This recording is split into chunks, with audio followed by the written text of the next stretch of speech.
ఇవాళ మనం భయపడిపోవచ్చు, కానీ భయపెడుతున్నది శివుడే, అభయమిచ్చేది శివుడే అని తెలుసుకుంటే రెండు శివమే చేస్తాయి. శివం అంటే శాంతము శుభాన్ని కలిగిస్తాయి. ఇక్కడ ఇది నేర్చుకోగలిగితే ప్రపంచంలో ప్రతి చోట స్వామి ఘోరాఘోర రూపాలతో ఉన్నాడని తెలుసుకుని నమస్కరిస్తూ ఉంటే అన్ని చోట్ల శివుడే ఉన్నాడనే జ్ఞానం మనకుంటే అన్ని చోట్ల నుంచి శివుడు రక్షిస్తాడు. నేను తెలుగులోనే చెప్పాను, మరొక్కసారి చెప్తాను. ఇవి సూత్రంలా గుర్తుపెట్టుకోవాలి.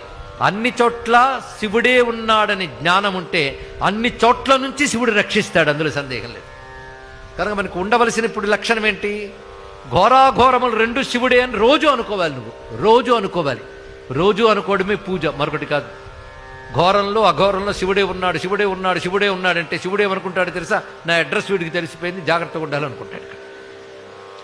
అన్నిట్లో నేనే ఉన్నాను పట్టిసాడు కనుక వీడికి అన్నిట్లోంచి నేను రక్షించక తప్పదు అనుకుంటాడు తెలుసా మీకు?